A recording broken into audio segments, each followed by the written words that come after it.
আসসালামু আলাইকুম। আশা করি সবাই ভালো সুস্থ আছে। আলহামদুলিল্লাহ আমরা ভালো আছি guys. Welcome back to our channel. আবার এসে গেছে নতুন একটা রান্নার রেসিপি নিয়ে। আশা করি রেসিপিটা তোমাদের ভালো লাগবে বন্ধুরা, তাহলে দেখতে থাকো, এর সাথে থাকো।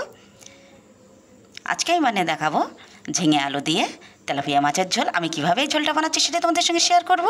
দেখো বন্ধুরা, মাছগুলো সুন্দর করে কেটে নিয়েছি, আর এখানে আমি কিছু আলু ও ঝিঙেটা কেটে নিয়েছি। এখানে পেঁয়াজ, কাঁচা লঙ্কা সবগুলো আমি কুচে নিয়েছি। এখন আমি চলো একেবারে সরাসরি চুলার মধ্যে চলে যাই। চুলায় আমি এখন কড়াই বসিয়ে দিলাম। কড়াইটা গরম হয়ে গেছে। আমি প্রথমে একটু সাদা তেল দিয়ে দিয়েছি, তারপর একটু সরিষার তেল দিয়ে দিলাম। যেহেতু সরিষার তেলটা একটু কম আছে বন্ধুরা, এই জন্যই দিয়ে দিলাম। তেলটা একটু গরম হওয়ার সাথে সাথে কিন্তু আমি কেটে রাখা পেঁয়াজগুলো দিয়ে দেব। আজকে আমি সুন্দর একটা ঝিঙে আলু তেলাপিয়া মাছের ঝোল বানিয়ে দেখাবো। এখন আমি একে একে কেটে রাখা পেঁয়াজগুলো বন্ধুরা দিয়ে দিচ্ছি।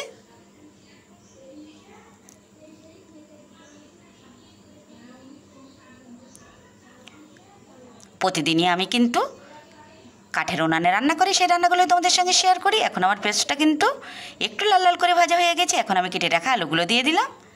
আলুগুলোর সঙ্গে আমি কিন্তু এখন একটু দিয়ে দিচ্ছি স্বাদ মতো লবণ ও কিছু কাঁচা লঙ্কা। এখন আমি সুন্দর করে কিন্তু নাড়াতে থাকবো।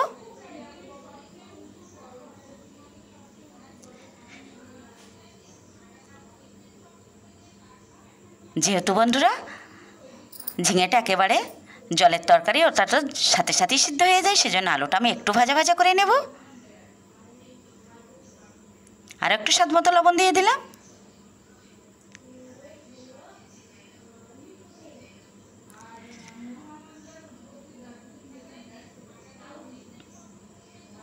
এভাবে বেশ কিছুক্ষণ কিন্তু আলুগুলো আমি ভেজে নিচ্ছি।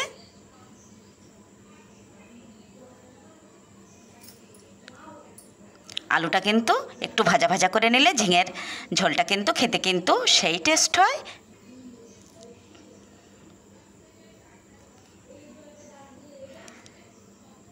বেশ ভালো করে আমার ভাজা হয়ে গেছে। এখন আমি দিয়ে দিচ্ছি পরিমাণ মতো হলুদ। আবার একটু নাড়িয়ে নিচ্ছে।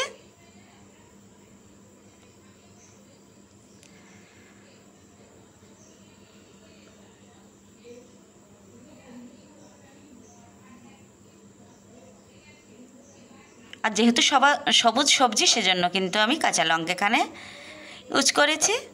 এখন আমি কেটে রাখা সুন্দর করে সেই ঝিঙেটা দিয়ে দিচ্ছি। ঝিঙেগুলো আজকে বেশ কচি কচি ছিল না, দু একটা কিন্তু একটু পাকা ছিল। এই পাকা ঝিঙে কিন্তু চিবিয়ে খেতে কিন্তু সেই লাগে। এখন আমি ঢাকনা দিয়ে ঢেকে দিচ্ছি। এখন আমি তেলাপিয়া মাছগুলোকে লবণ ও হলুদ মাখিয়ে সুন্দর করে আমি কড়াইয়ের মধ্যে ভেজে নিচ্ছি। বেশ লাল লাল করে কিন্তু আমি মাছটা ভেজে নেব। ঢাকনাটা খুলে আমি এখন ঝিঙে আলুটা সুন্দর করে নাড়িয়ে নেব। নিয়ে কিন্তু আমার একেবারে সিদ্ধ হয়ে গেছে, এই জন্য আমি জল দিয়ে ঝোলটা দিয়ে দেব।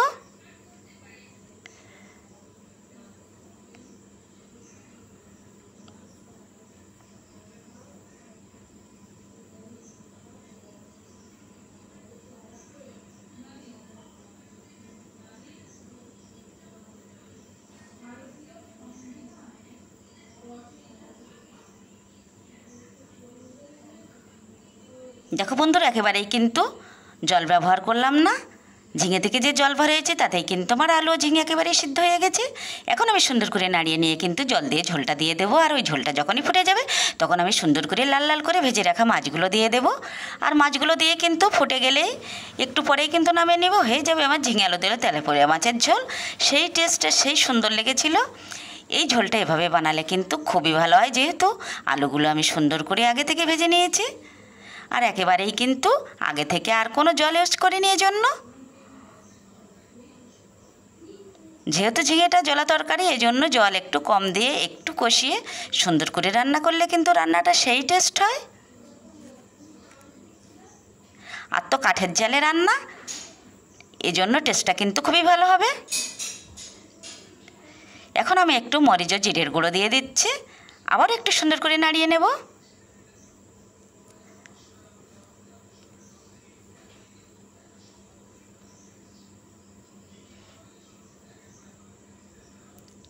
এবারেই তো দিয়ে দিলাম পরিমাণ মতো জল। জলটা ফুটে গেলেই কিন্তু আমি মাছগুলো সাজিয়ে দেব। এভাবে রান্নাটা আমি শেষ করবো। যদি কিছু ভালো লেগে থাকে বন্ধুরা চ্যানেলটি অবশ্যই সাবস্ক্রাইব করবে। যেসব বন্ধুরা আগে থেকে চ্যানেলটি সাবস্ক্রাইব করে রেখেছো তাদের অসংখ্য অসংখ্য ধন্যবাদ। আবারও দেখা হচ্ছে নতুন কোনো ভিডিওর সাথে। আল্লাহ হাফেজ।